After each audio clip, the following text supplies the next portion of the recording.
You've come to the place where your desire has been born, not yet manifested, and you're loving that moment of incompletion. Now we're just pushing it too far, aren't we? It will be nice when you can wholeheartedly, unequivocally answer yes to that.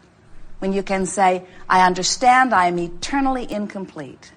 And even though there is something that I really, really want, I'm all right in its incompletion because I'm savoring the process. I am eagerly anticipating that which is to come without being upset about it not yet having come. Okay so far? I have this thing happening in my body. I wish it were not there, but I am eagerly anticipating coming into vibrational alignment with my desire.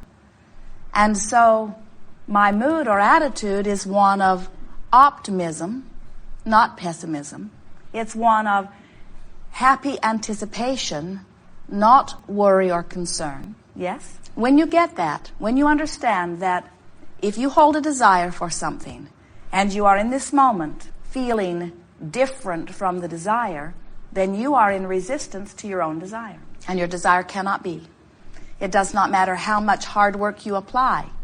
If your mood or attitude, which is another way of saying if the way you feel, which is another way of saying if your vibrational countenance, which is another way of saying if you have a belief that does not match your desire is on hold for now. Not because Source isn't answering it, but because you are vibrationally different from it and you're not letting it in. So, we call this gathering the art of letting it in, the art of allowing, the art of discovering how to be a vibrational match to my desire, which means if I'm eager, if I'm happy, I'm a match. If I'm worried or concerned or disappointed, I'm not. If I'm feeling love or appreciation, I'm a match. If I'm feeling fear or anger or frustration or guilt or blame or loneliness or any of those other things, there are really only two emotions. One feels good and one feels bad. But you call them all sorts of different things. And if you're having one of the bad ones, that which you call not feeling good, then you have some vibrational resistance going on, which only means you have a habit of thought, that's all a belief is, that is contradicting your own desire. It's nice when you realize that you have the ability to choose thought. And when you choose a thought, the thought vibrates, which is what makes up your vibrational countenance right now. So, if you understand that you can choose, and more importantly, if you practice choosing, then you reach the place that under any and all conditions you can choose. Most don't choose deliberately. Most choose sort of by default. And what we mean by that is you picked up vibrational patterns along your way. Something happened when you were 2 or 3 or 5 or 20 or 40 or 50, or something happened along the way which got your attention. And you gave it enough of your attention, you practiced it long enough during the time that it was happening, that it sort of got a vibrational toehold. In other words, it's something that you talked about that you continue to talk about. Creative process is 3 steps. The first step, you must decide what you want. A desire is born. That happens without you having to be consciously focused about it.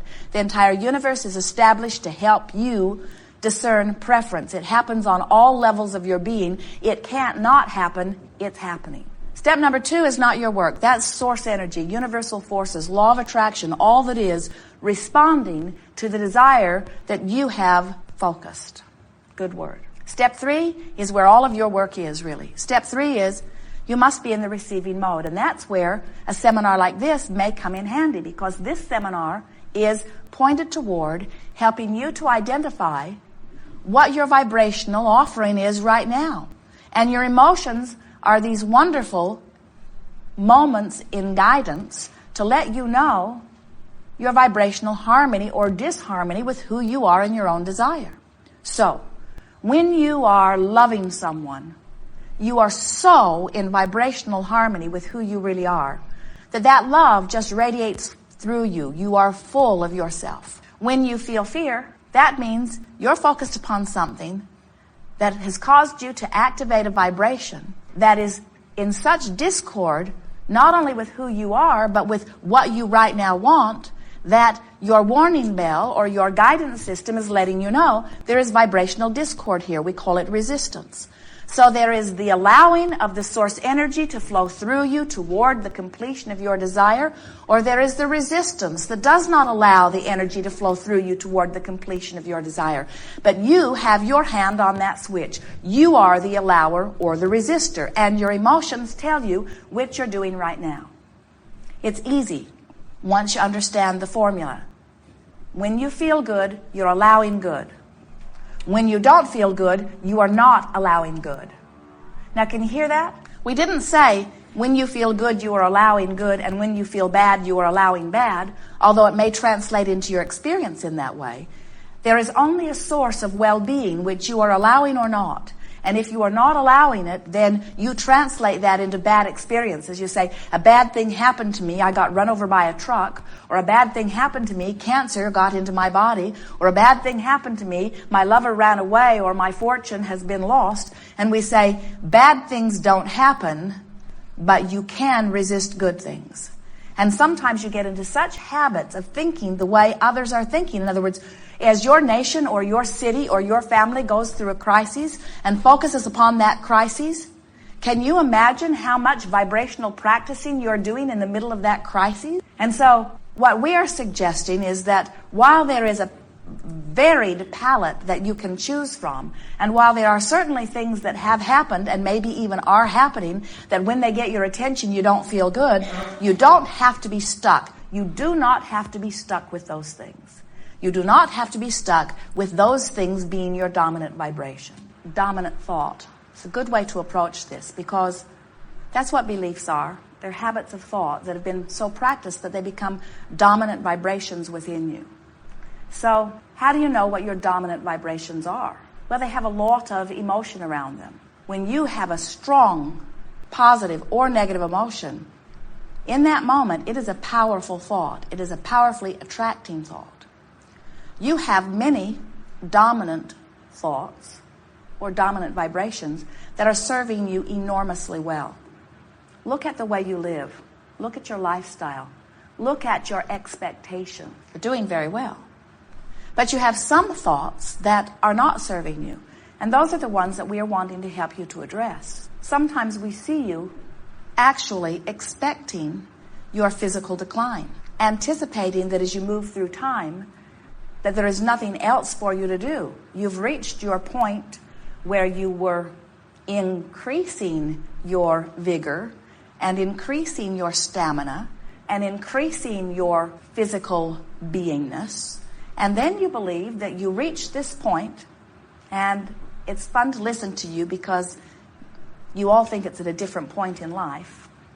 And then you reach that pinnacle, and then it's just this long slide down into decrepit death. And what we're wanting you to understand is that your vitality and your clarity and your physical prowess is about your vibrational allowing. It's about resisting or allowing, period.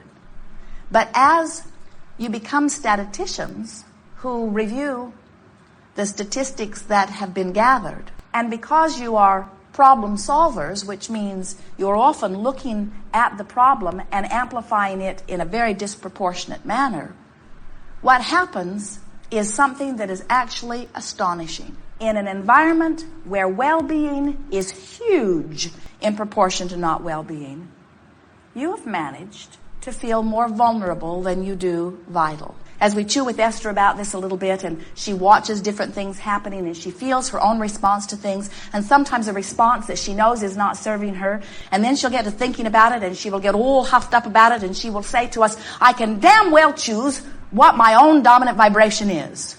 And we say, well, we would like it to feel a little more positive to you than that, but that's a good starting place. In other words, you're in stage one when you say, I'm going to choose how I vibrate. And so that's what we want to talk about with you here today, because when you are really choosing what your vibration is, then you are really choosing your state of allowing. And when you are choosing your state of allowing, then well-being must be your experience. You want it, you've been preferring it, you've been letting the universe know endlessly that it is that which you want. Now all you have to do is get into a vibrational habit of thought where you let it in. That's all. And it's much easier than you might think at first. So toward that end, we have devised a game we are calling virtual reality. Sometimes you think it is like creative visualization, and it is in a way, but there are some differences in virtual reality because the game or process of virtual reality has only one intention, and that is, ready, for you to practice a thought with the singular intention of making a vibration of your choice dominant. That's all it is. It's practicing vibration and making it dominant. It's saying, this thought feels so good to me, and I'm going to hold my mind there long enough that this thought becomes an easy thought for me. Because that's what a dominant thought is. A dominant thought is an easy thought. It's a thought that you come upon easily. And you know why it's an easy thought? Because law of attraction is supporting it.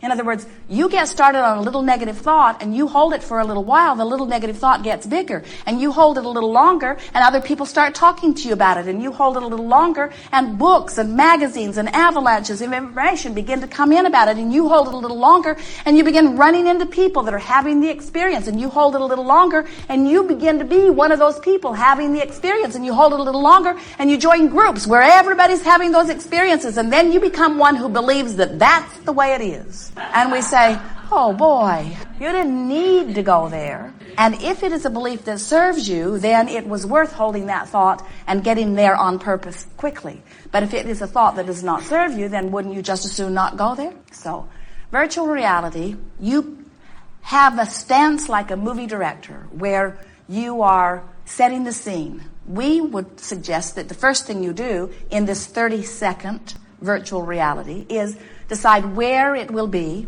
what time of year it is, what time of day it is, what it feels like in the atmosphere around you, what your mood is, who else is there, doesn't have to be anybody, could be all alone, how they feel, and then a quick exchange between you. And what we notice is that as you set a scene and you pick a place you think you'd like to be or you know you'd like to be, and you make it the time of year that feels the very best to you, and you make it the time of day that feels the very best to you, that will conjure a mood within you. You'll feel the mood begin to bubble. And as the mood begins to bubble within you and you put words to the mood feels stronger. And as you decide who else is there, the mood may be enhanced and it may be diminished. That's why we encourage you to only choose enhancing others to be with you. And then exchange a few words and then leave. In other words, the process is get in, feel good, get out. Esther noticed as she began playing with it that she could get in pretty easily. She could feel good pretty easily. And if she didn't get out quick, sometimes she felt less good if she stayed longer. Because the longer she stayed, things felt like they needed to be reformed. Another thing that we are wanting to encourage you is let this virtual reality be for one purpose only, and that is to choose a vibration and make it dominant. Don't use your virtual reality as the place where you try to fix things that are broken. Because if you take an issue to virtual reality, you take the vibration of the issue into virtual reality, and now virtual reality cannot possibly be what it is intended to be. You get a sense of that? You understand about law of attraction, don't you? That which is likened to itself is drawn. Just like your radio signals. If you've got your tuner set at 98.6, you cannot hear what's on 101 FM. In other words, you have to set your tuner to the channel that you are wanting to receive. And law of attraction is about that. You must be vibrationally acclimated to the vibrational frequency that you are wanting to experience. You are much more electronic or electrical than you are anything else. So there are two words that we want you to focus upon as you're thinking about virtual reality. The first is dominant. What is my dominant vibration? You know what it is. In other words, when we talk about the most significant subjects in your life, you can feel what your dominant vibration is. When you think about dollars, do dollars feel like fun and fancy and freedom and exhilaration and adventure? Or do dollars feel like struggle and worry and hard work? You can tell, you know. And while you may sometimes think a little bit of all of that, you can feel which leaning you have. When you think about your dominant relationship, does it feel like exhilaration and fun and freedom? Or does it feel like struggle and hard work? When you think about your body, does it feel hearty and sure? Or does it feel tentative? Do you worry? You can